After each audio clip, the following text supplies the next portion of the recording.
जय जय रघुवीर समर्थ.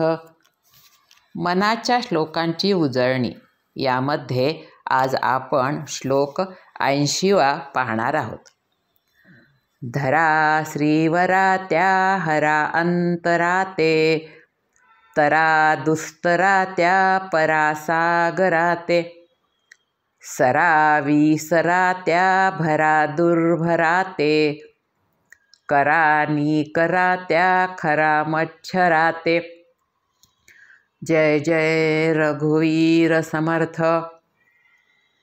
या श्लोकात समर्थ नामाचं महत्त्व समजावून सांगत असताना म्हणतात की श्री शंकर जे देवांचे देव महादेव आहेत ते सुद्धा सतत रामनामाचा जप करीत असतात.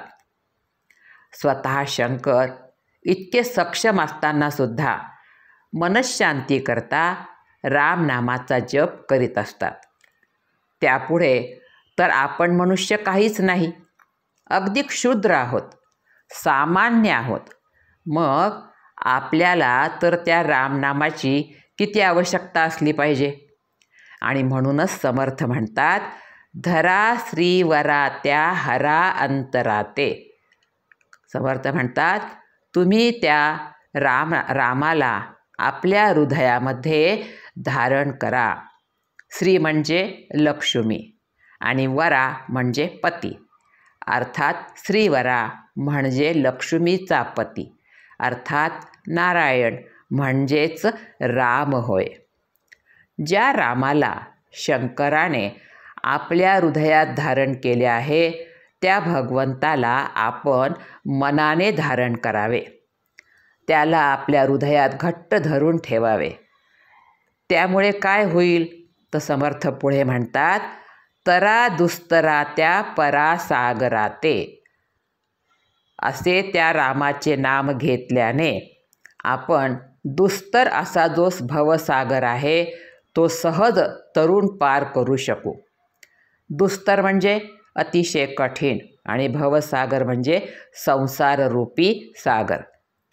या संसाररूपी सागरातून पार होऊन जर आपल्याला पहिलं तीर गाठावयाचे असेल तर आपल्याला त्या रामनामरूपी नौकेत बसावे लागेल.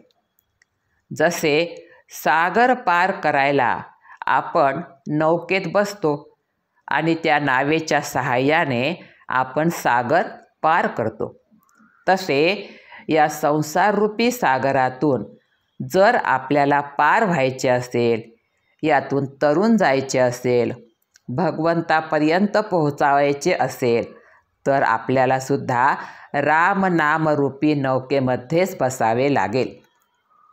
श्री समर्थांनी एका ठिकाणी म्हटलेलं आहे, ही राम नाम नौका भवसागरी तराया. ही रामनामरूपी जी नौका आहे ती या भवसागरातून आपल्याला सहजरित्या पार करू शकेल. माणसाचं जीवन अस्थिर आहे, असुरक्षित आहे. त्याला स्थिरता जर प्राप्त करून घ्यायची असेल तर आपल्याला त्या रामनामाची अत्यंत गरज आहे. त्या रामनामाला आपण जर घट्ट धरून ठेवले तर ते रामनाम आपल्याला आपल्या दुःख संकटातून, आपल्या अडीअडचणीतून नक्कीच पार करील असे समर्थ म्हणतात. पुढे समर्थ म्हणतात, सरा विसरा त्या भरा दुर्भराथे. दुर्भर म्हणजे जे कधीच पूर्ण भरत नाही, जे भरायला कठीण असते. आणि असे काय आहे तर ते माणसाचे पोट. समर्थ म्हणतात, हे पोट कधीच पूर्ण भरत नाही. आपण जन्माला आल्यापासून हे पोट आपल्या मागे लागलेले आहे. या पोटासाठी माणूस काय काय नाही करत. हे पोट माणसाला जन्मभर नाचवते. सकाळ दुपार संध्याकाळ कितीही खाल्ले तरी पोट पुन्हा रिकामेच असते. आता देह आहे म्हणून त्याला अन्नाची गरज आहे. या अन्नावरच आपला देह अवलंबून आहे. पण किती खावे याला काही मर्यादा आहेत. समर्थांना म्हणायचे आहे की पोटाला जीवन जगण्याकरता जेवढी गरज आहे तेवढेच खावे. त्यापेक्षा जास्त खाणे म्हणजे जिभेचे चोचले पुरवणे आहे आणि पोटाचे नको ते लाड करणे आहे. या टीसभर पोटाकरता माणूस रात्रंदिवस काबाड कष्ट करतो, पण तरीही त्याची भूक भागत नाही. ही भूक फक्त पोटाचीच आहे असे नाही, तर माणसाला प्रसिद्धीची, मानसन्मानाची, स्पर्धेची, पैशाची, सौंदर्याची आणि इतरही अनेक गोष्टींची माणसाला भूक असते आणि त्याकरताही माणूस धडपड करीतच असतो. पण कितीही जरी धडपड केली तरी शेवटी त्याला समाधान प्राप्त होत नाही. खरं तर भगवंत गरजेपुरतं सर्वांना देतो.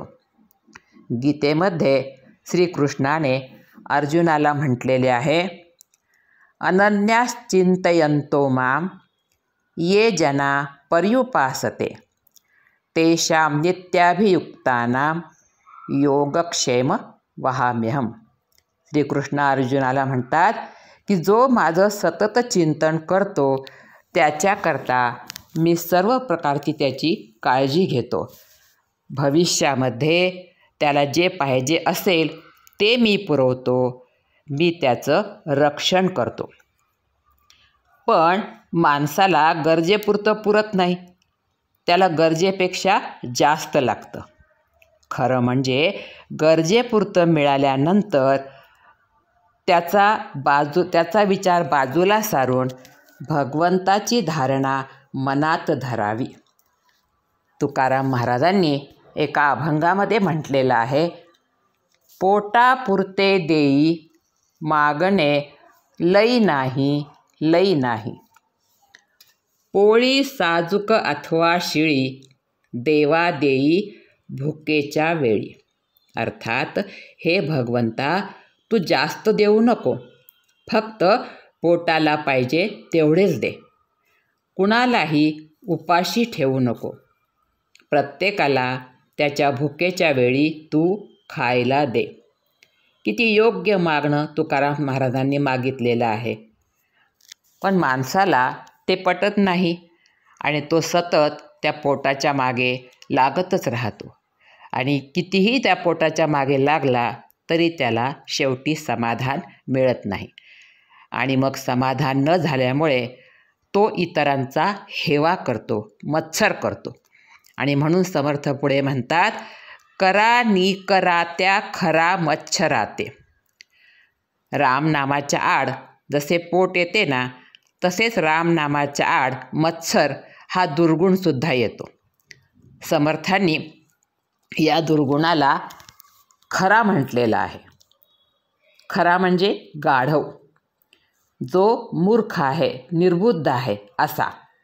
माणसामध्ये तसे अनेक दुर्गुण आहेत, जसे काम, क्रोध, लोभ, मद, मोह आणि मत्सर. हे षटरिपू आहेत. रिपू म्हणजे शत्रू आणि हे षटरिपू जे आहेत ते त्या सर्वांमध्ये मत्सर हा शत्रू फार बलवत्तर आहे. अशा मत्सरी माणसाला दुसऱ्यांचं भलं पाहावत नाही. तो सतत स्वतःची इतरांबरोबर तुलना करतो.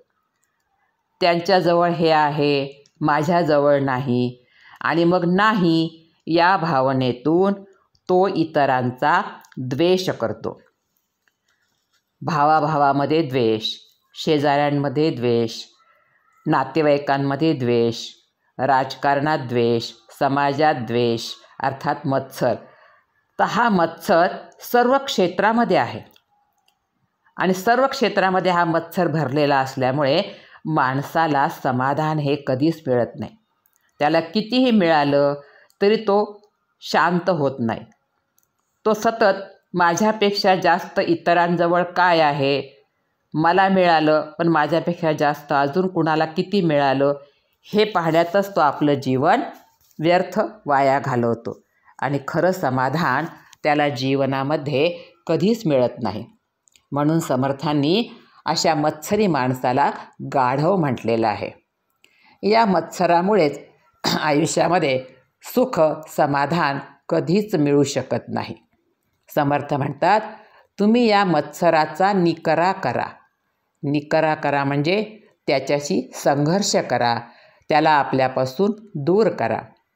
या मत्सराला विवेकाने आणि सद्विचाराने बाजूला सारा आणि खरं सुख समाधान जीवनामध्ये प्राप्त करा. आणि म्हणूनच समर्थ या श्लोकामध्ये सांगत आहेत, धरा श्रीवरा त्या हरा अंतराते, तरा दुस्तरात्या परा सागराते, खरा सरा विसरात्या भरा दुर्भराते, करा निकरात्या खरा मच्छराते. जय जय रघुवीर समर्थ.